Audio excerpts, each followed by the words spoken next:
एक बहुत बड़ा तालाब था।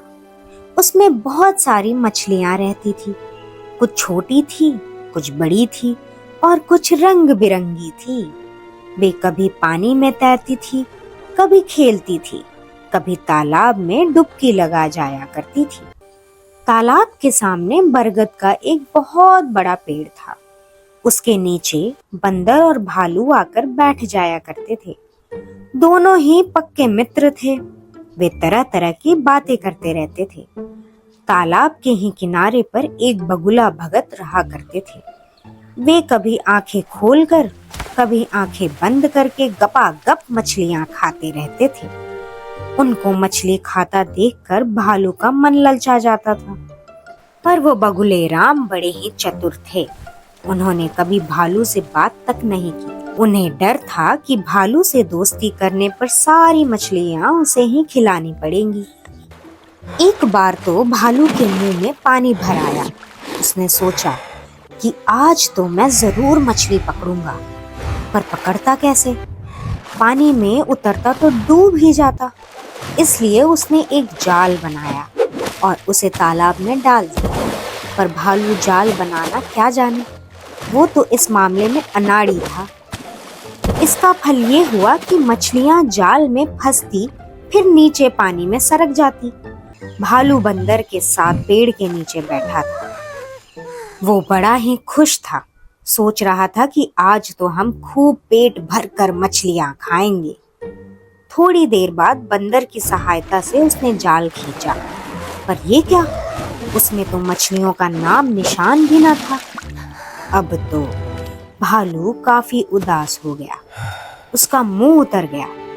उसके घर पर मेहमान बैठे थे। उनसे भी वो मछली लाने की बात कहकर आया था। उनको अब घर पर जाकर क्या खिलाएगा?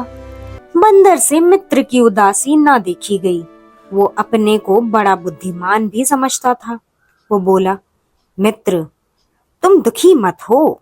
मैं अभी तुम्हारे सामने मछलियों का ढेर लगा दूंगा।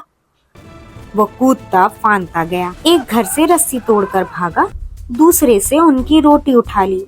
फिर वो जल्दी से तालाब के किनारे आया। बंदर की पूंछ लंबी तो थी ही। उसने अपनी पूंछ पर रस्सी बांधी, फिर रोटी का एक टुकड़ा रस्सी के सिरे पर बांधा, कुछ टुकड़े बीच बीच में बांधे। फिर वो रस्सी को पानी में डालकर तालाब के किनारे बैठ गया। उसे विश्वास था कि मछलियां रोटी खाने आएंगी। वे रस्सी से चिपक जाएंगी, तभी वो अपनी पूंछ खींच लेगा। इस प्रकार ढेर सारी मछलियां मिल जाएंगी। भालू ने ऐसा करने से बहुत रोका। उसे डर था कि कहीं कोई दुर्घटना ना हो जाए, पर बंदर न माना। तालाब में एक बड़ा सा कछुआ भी रहता था। उसने खेल खेल में रस्सी को खींचा और खींचते ही गया। इधर तालाब के किनारे बैठे बंदर की पूंछ भी रस्सी के साथ खींचती ही चली गई। बंदर भी संभल न पाया और तालाब में गिर पड़ा। भालू ने दौड़कर रस्सी को पूंछ से खोला, पर बंदर की आधी पूंछ ही रस्सी के साथ टूटकर गिर गई थी। भालू ने जैसे तैसे उसे तालाब से बाहर निकाला। फिर भालू बंदर को अपनी पीठ पर चढ़ाकर डॉक्टर नीतू लोमड़ी के यहाँ ले गया। वहां उसकी मरहम पट्टी कराई। फिर रास्ते भर भालू बंदर को समझाता रहा कि उल्टे सीधे काम कभी नहीं करने चाहिए, दूसरों की बात माननी भी चाहिए। बंदर ये सब चुपचाप सुनता रहा। वो कहता भी क्या, यदि वो उसकी बात मान लेता तो उसकी आधी पूंछ भी क्यों टूटती।